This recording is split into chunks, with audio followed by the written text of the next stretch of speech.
states or in their offices, secretaries, businessmen and women, military and federal workers, moms and dads, friends and neighbors.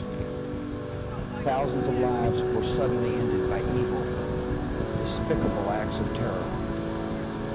The pictures of airplanes flying into buildings, fires burning, huge structures collapsing, have filled us with disbelief, terrible sadness, and a quiet, unyielding anger. These acts of mass murder were intended to frighten our nation into chaos and retreat. But they have failed. Our country is strong. A great people has been moved to defend a great nation. Terrorist attacks can shake the foundations of our biggest buildings, but they cannot touch the foundation of America. These acts shatter steel, but they cannot dent the steel of American resolve. America was targeted for attack because we're the brightest beacon for freedom and opportunity in the world, and no one will keep that light from shining.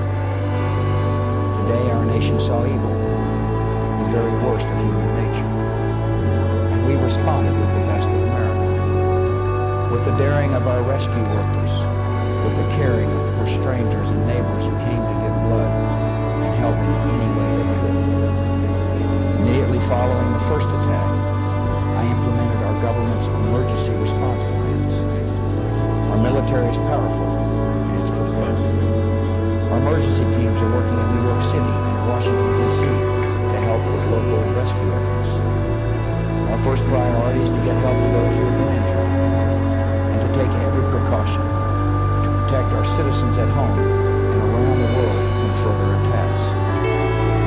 The functions of our government continue without interruption.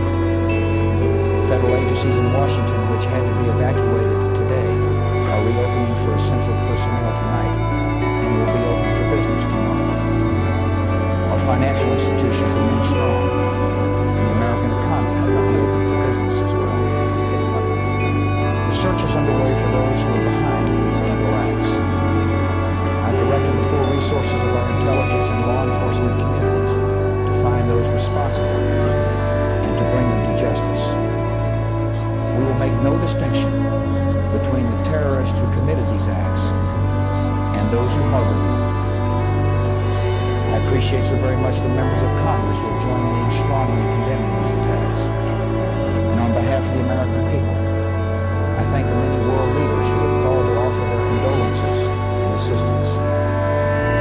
America and our friends and allies join with all those who want peace and security in the world, and we stand together to win the war against terrorism, against terrorism, against terrorism, against terrorism, against terrorism, against terrorism, against terrorism, against terrorism, against terrorism, against terrorism, against terrorism, against terrorism, against. Tonight I ask for your prayers for all those who grieve, for the children whose worlds have been shattered, for all whose sense of safety and security has been threatened.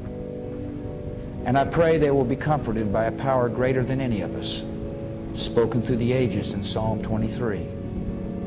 Even though I walk through the valley of the shadow of death, I fear no evil, for you are with me. This is a day when all Americans from every walk of life unite in our resolve for justice and peace. America has stood down enemies before, and we will do so this time. None of us will ever forget this day. Yet we go forward to defend freedom and all that is good and just in our world. Thank you. Good night, and God bless America.